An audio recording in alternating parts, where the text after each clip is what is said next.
I would like to thank very much the organizers. Indeed, this is a very inspiring event, and we listen to extremely interesting ideas. I will fully agree with the previous speakers. I would like to thank, first of all, the organizers, and I will say a few words about my UNESCO chair on women, peace and security, which is located in Thessaloniki, Greece, focusing on the policy agenda related to women, peace and security.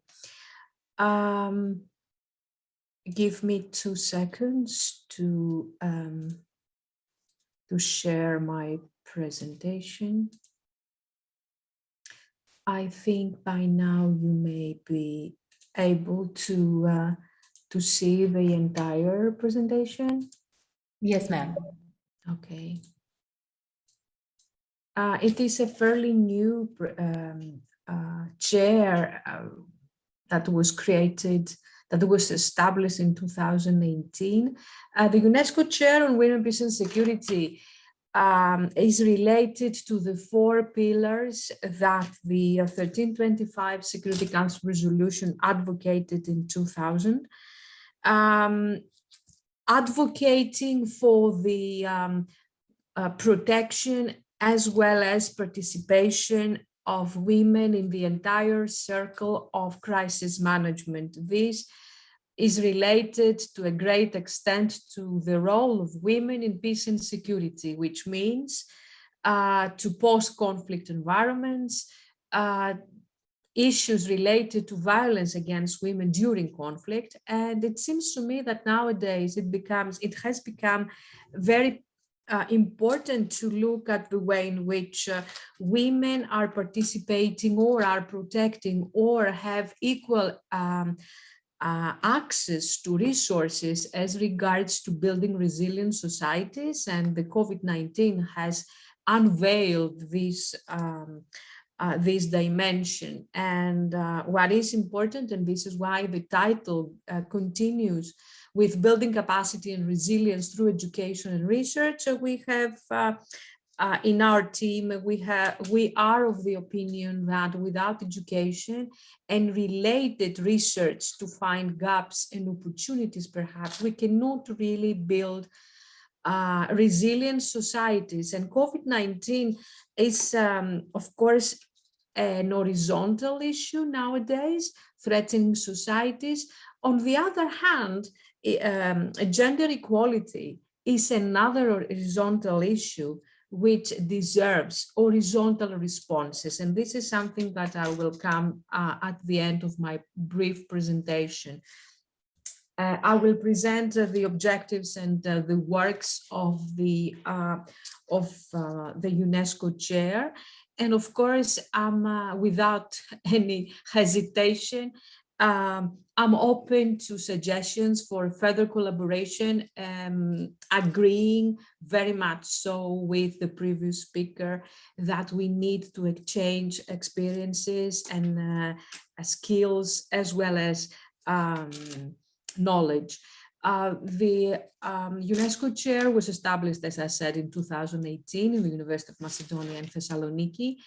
And its objectives, one of the objectives is to empower the protection of women throughout the spectrum of policies related to crisis management and conflict resolution. And although Greece is not a conflict or a post-conflict area as such, however, it provides shelter to a great number of refugees and migrants having experienced conflict themselves, and they have been victims, basically, of gender-based violence. For this reason, I think it's important for us to promote a comprehensive system of research, education, knowledge, and documentation on women, peace, and security, and the entire, let's say, policy agenda that it advocates and promotes. And for this reason, it is important, which is the third objective, to cooperate at the national level as well as at the international level with academics, subject matter experts, and let's say national officials or governmental officials in order to promote what we see the WPS policy agenda, which is basically empowering democracy and participatory governance. And these two issues, I think, have been dramatically affected by the COVID-19. And it seems to me that and this summit is a great opportunity to discuss these issues and debate on these issues and on several and break, let's say, the issue of empowering democracy and participatory or sustainable governance in its different elements, let's say. It seems to me that the COVID-19 has unveiled the need for accelerating our efforts, and it would be really a very bad chance, let's say, a very bad issue if we do not really exploit and capitalize on the issues and the collaboration that the pandemic has generated, which is one of the positive issues out of this outstanding pandemic.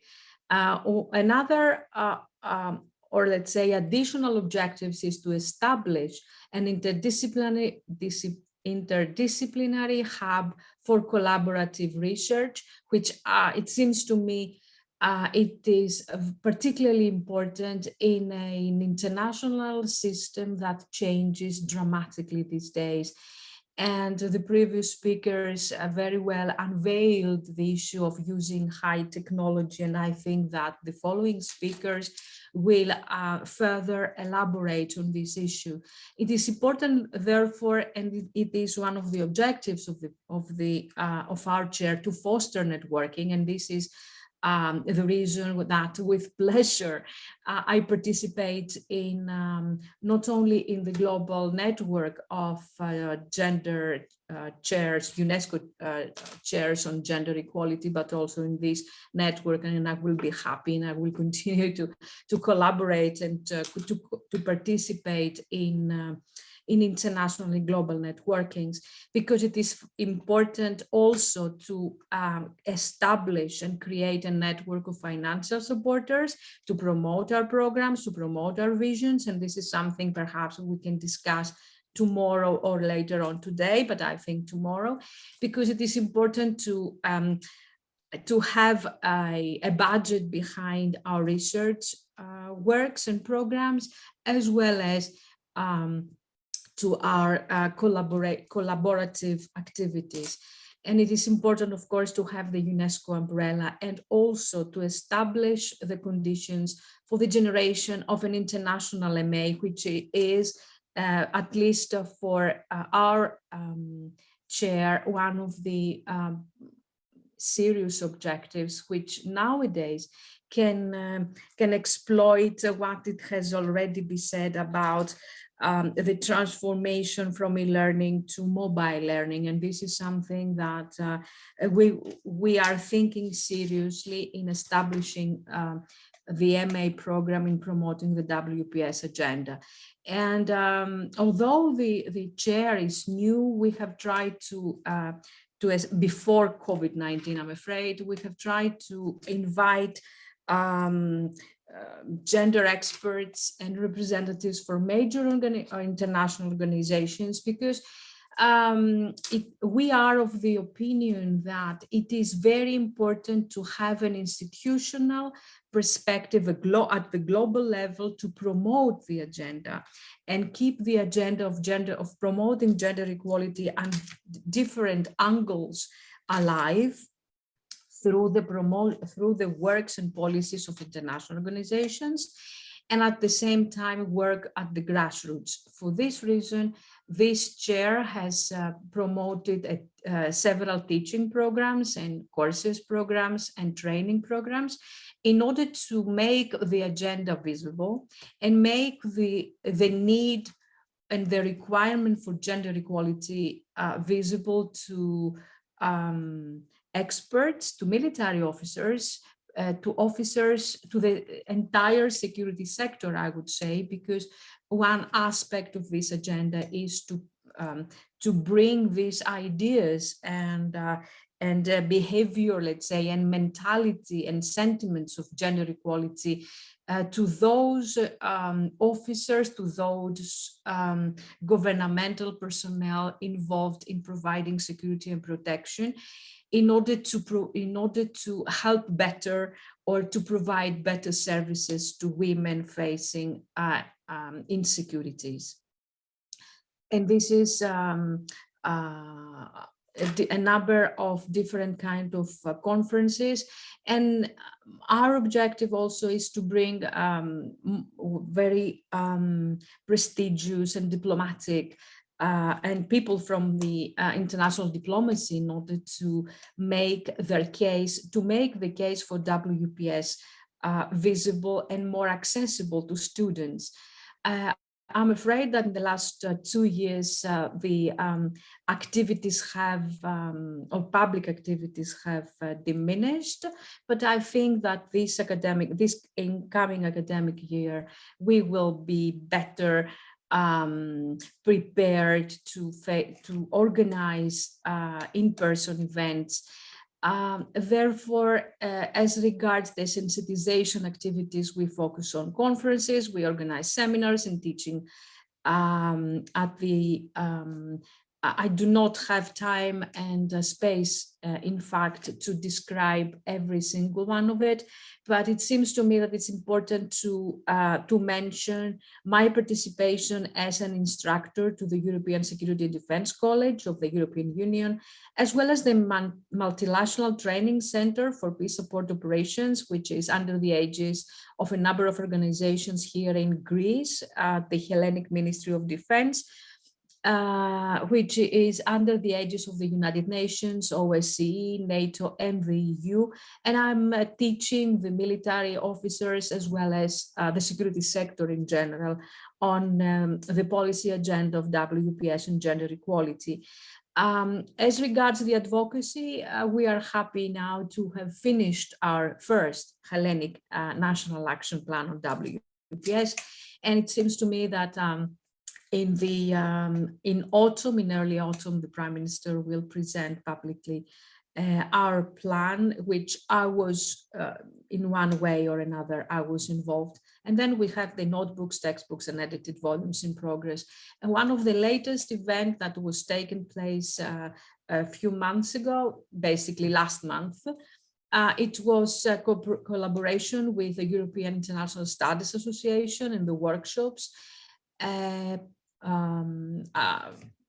Let's say framework, focusing on the transformative agenda of WPS in practice, where we have a number of experts and academics looking at the practical issues, unveiling, let's say, the transformative agenda of women, peace and security. As regards the research activities, we run Erasmus projects. As I said, the workshops, the research workshops in the context of European International Studies Association. And then we go to the independent research on the way in which the SSR, security sector reform and gender equality in Southeastern Europe is working and is progressing. As well as another topic is the absence, I'm afraid, of women mediators in international peace negotiations, which is a very specific issue. And of course, we have PhD research on women's role on countering terrorism and the EU capacity building impact on women. I'm afraid, as an international relations professor, my research is focusing on security and peace and security. However, we do recognize that peace comes with development, peace comes with participatory governance. And for this reason, I think that our collaboration with in the context of this network, I think is a great idea, and we shall really launch collaboration schemes to promote research on different kind of areas, promote advocacy for increasing the role of women in international organizations, we have discovered that as long as women are participating in, more women are participating in international organizations in positions of conflict resolution and peace building, I think they make a huge difference. And this is something that needs further research, I'm afraid, but we have some primary information on this. And these, of course, these assumptions are related to your previous discussion about the inclusion of women in the digital world that we are facing these days, and the entire evolution of which will finish up in several decades ahead.